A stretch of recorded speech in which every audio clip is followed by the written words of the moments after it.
ಇನ್ನು ಇದೇ ವಿಚಾರಕ್ಕೆ ಸಂಬಂಧಪಟ್ಟಂತೆ ವಿಪಕ್ಷ ನಾಯಕ ಆರ್ ಅಶೋಕ್ ಕೂಡ ಮಾತನಾಡಿರುವಂಥದ್ದು. ಅರ್ಹ ಬಿಪಿಎಲ್ ಕಾರ್ಡ್ ವಂಚಿತರು ಮತ್ತೆ ಯಾಕೆ ಅರ್ಜಿಯನ್ನು ಹಾಕಬೇಕು ಅಂತ ಹೇಳಿ ಪ್ರಶ್ನೆಯನ್ನ ಮಾಡಿದ್ದಾರೆ.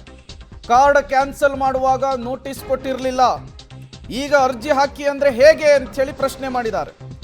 ಸಿದ್ದರಾಮಯ್ಯನವರು 12 ಲಕ್ಷ ಕಾರ್ಡ್ ರದ್ದು ಅಂತಾರೆ, ಮುನಿಯಪ್ಪ ಅವರು 1,02,509 ಕಾರ್ಡ್ ರದ್ದು ಅಂತಾರೆ. ಇದರಲ್ಲಿ ಯಾವುದು ಸರಿ ಯಾವುದು ತಪ್ಪು ಅಂತ ಹೇಳಿ ವಿಪಕ್ಷ ನಾಯಕ ಆರ್ ಅಶೋಕ್ ರಾಜ್ಯ ಸರ್ಕಾರಕ್ಕೆ ಪ್ರಶ್ನೆಯನ್ನ ಮಾಡಿದ್ದಾರೆ.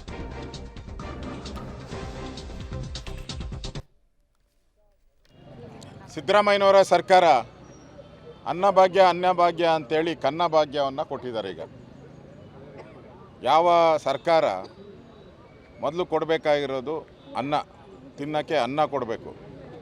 ಇವತ್ತು ಅದೇ ಸರ್ಕಾರ ಅನ್ನವನ್ನು ಕದಿಯೋ ಕೆಲಸ ಮಾಡಿ ಇವತ್ತು ಲಕ್ಷಾಂತರ ಜನ, ನಾನು ಅರಸು ಕಾಲೋನಿಗೆ ಬಂದಿದ್ದೀನಿ, ಇದ್ರ ಹೆಸರೇ ಅರಸು ಕಾಲೋನಿ, ಸ್ಲಮ್ ಇದು.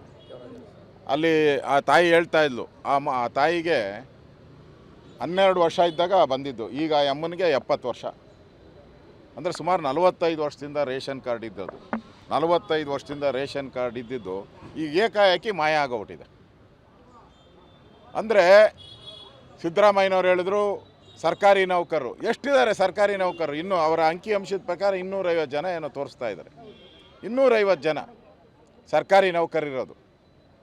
ಈ 250 ಜನಕ್ಕೆ ನೀವು 12 ಲಕ್ಷ ರೇಷನ್ ಕಾರ್ಡ್ನ ಹೆಂಗೆ ರದ್ದು ಮಾಡಿದ್ರಿ?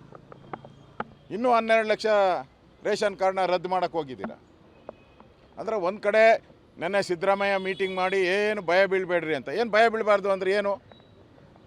ಇನ್ನೊಬ್ಬ ಮಿನಿಸ್ಟ್ರು ಹೇಳ್ತಾರೆ ದಿನ ಕೂಳಿಗೆ ಹೋಗಿ ವರ್ಷದ ಕೂಳು ಕಳ್ಕೊಂಡ್ರು ಅಂತಾರಲ್ಲ, ಹಂಗಾಗಿದೆ ಈಗ BPL ಕಾರ್ಡ್ ಕಳೆದುಕೊಂಡಂತಹ ಬಡವರ ಕತೆ. ಗ್ಯಾರಂಟಿಗಳು ಸಿಗುತ್ತೆ ಅನ್ನುವಂತಹ ವಿಶ್ವಾಸದಲ್ಲಿದ್ದರು, ಗ್ಯಾರಂಟಿಗಳನ್ನು ಕೂಡ ಕೊಟ್ಟರು. ಈಗ ಏಕಾಏಕಿಯಾಗಿ ರೇಷನ್ ಕಾರ್ಡನ್ನು ರದ್ದು ಮಾಡ್ತಾ ಇರೋದ್ರಿಂದ ಜನರು ಕೂಡ ಗಲಿಬಿಲಿ ಆಗಿದ್ದಾರೆ. ಸರ್ಕಾರ ಎಷ್ಟೇ ಸ್ಪಂದಿಸುವ ಕೆಲಸ ಮಾಡಿದರೂ ಕೂಡ ಜನರ ಆಕ್ರೋಶ ಮಾತ್ರ ನಿಲ್ತಾ ಇಲ್ಲ.